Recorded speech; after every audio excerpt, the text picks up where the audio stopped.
எம்ப்ளாயீஸ்ன்னு ஒரு ஹாஸ்பிட்டலுக்குள்ளே வரும்போது எஸ்பெஷலி வந்து நர்சஸ்க்கு ஒரு சேஃப்டின்றதை வந்து எக்ஸ்பெக்ட் பண்ணுவோம். ஏன்னா நாங்கள் பேஷண்ட்ஸில் பண்ணுவோம், நைட் டியூட்டிஸ் பண்ணணும். ஸோ சிங்கிளாக சம்டைம்ஸ் வந்து அந்த மாதிரி இருக்கும். அந்த இடத்துல ஹாஸ்பிட்டலில் வந்து எங்களுக்கு கொடுத்த சேஃப்டி அண்ட் செக்யூரிட்டின்றது வந்து ரொம்ப அது பெரிய டாக்டர் இருக்கிற டைமில் இருந்து ஸோ நாங்கள் சேஃபாக இருக்குமோன்னு அவங்க எப்போவுமே மேக் ஷூர் பண்ணிகிட்டு இருந்தாங்க. நான் ஹாஸ்டலில் தான் இருந்தேன். ஹாஸ்டலுக்குள்ளே வந்து பெரிய மேடம்லேருந்து எஸ்எஸ்பி சார் ஒய்ஃப் ஸோ அம்மன் தான் நாங்கள் கூப்பிடுவோம். ஸோ அவங்க வந்து ஹாஸ்பிட்டல் அவங்களோட டாக்டர்ஸை பார்க்குற மாதிரி தான் எங்களையும் பார்த்தாங்க. எங்களுக்கு என்னென்ன நீட்ஸ் இருக்குது எல்லாத்தையுமே வந்துட்டு ஈவன் பெட்ஷீட் வரைக்கும் வாங்கி கொடுப்பாங்க. நாங்கள் என்ன சாப்பிட்டோம் கேண்டீனில் கூப்பிட்டு அவங்கள கேட்பாங்க. ஸோ அவங்க பசங்க எல்லோரும் இன்றைக்கி சாப்பிட்டுட்டாங்களா அந்த மாதிரி ஒரு 18 ஹவர்ஸ் வரைக்கும் இங்கே இருப்போம். தூங்குறதுக்கு மட்டும்தான் ஹாஸ்டலில் போவோம். ஸோ அந்த டைமில் வந்து நாங்கள் சேஃபாக இருக்கோமான்றது ஒவ்வொரு டைமில் அதுக்கு நான் ஒரு எக்ஸாம்பிள் சொல்லணுன்னா நான் கிறிஸ்டியனு. நியூ இயருக்கு வந்து என்னோடய சர்ச்சுக்கு வாட்ச் நைட் ப்ரேயருக்கு ஒரு டைம் நான் போகல. நெக்ஸ்ட் டைம் பெரிய டாக்டர் வந்து கேட்டாங்க நெக்ஸ்ட் டே வந்துட்டு நீ நியூ இயர் ப்ரேயருக்கு போனியா அப்படின்ட்டு. இல்லை எனக்கு நைட்டில் சர்ச் போகிறது பயமாக இருந்தது. ஏன்னா நான் க்ராஸ் பண்ணி போகிறது அங்கே ஒரு வைன் ஷாப்லாம் இருக்கும், எனக்கு அது பயம் அப்படின்ட்டு. ஸோ கூப்பிட்டு ஒரு சீனியர் வார்ட் பாய் இருப்பார், அவரை கூப்பிட்டு கேட்டாங்க நீ எதுக்கு இருக்கே, அவளை கூட்டிகிட்டு சர்ச்சுக்காவது போயிட்டு வந்திருக்கலாம்ல, அவள் வந்து ஊரை விட்டு இங்கே வந்திருக்கு அப்படின்னா அவளோட சேஃப்டி வந்து நம்ம தான் பார்க்கணும். ஸோ அந்த வேயில் தான் அவங்க எங்களை ட்ரீட் பண்ணாங்க. ஸோ அதனால் எனக்கு அதுதான் நான் ஃபஸ்ட்டு சொன்னதே தான்.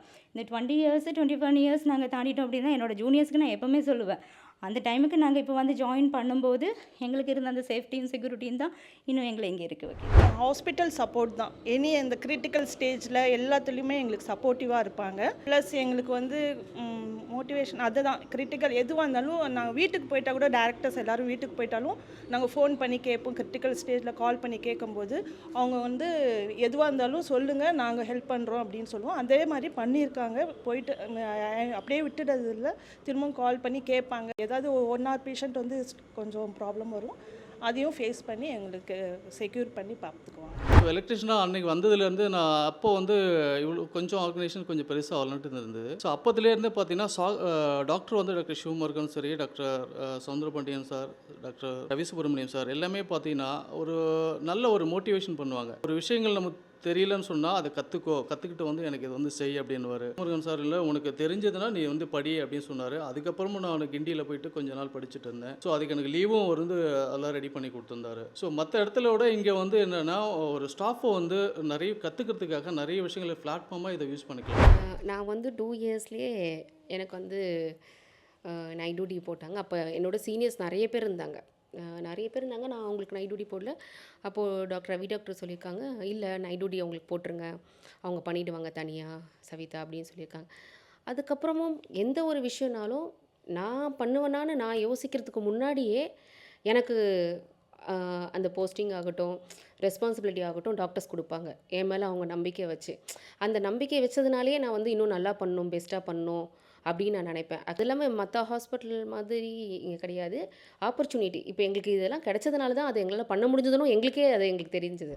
10 வருஷம் ஒர்க் பண்ணுறேன்னா டாக்டர்ஸ் வந்து அவ்வளோ நல்லவங்க. இது வரைக்கும் வந்து தப்பு செஞ்சால் திட்டுவாங்க, அந்த வேலை வந்து கற்றுக்கோன்னு சொல்லுவாங்க. கற்றுக்கிட்டு திருப்பி அந்த வேலையை திருப்பி அவங்க எதுக்கு நாங்கள் செய்யணும். யாரையும் தப்பாக திட்ட மாட்டாங்க. தப்பு பண்ண திட்டுட்டு உடனே பேசுவாங்க, எல்லாம் பண்ணுவாங்க. நாங்கள் எங்களை வந்து நல்லபடியாக வச்சுருக்காங்க. இது வரைக்கும் எங்கள் குடும்ப காப்பாதுன்னு அவங்க தான். டாக்டர்ஸ் வந்து டாக்டர் ரவி, டாக்டர் எஸ்எம் தான் இருப்பாங்க.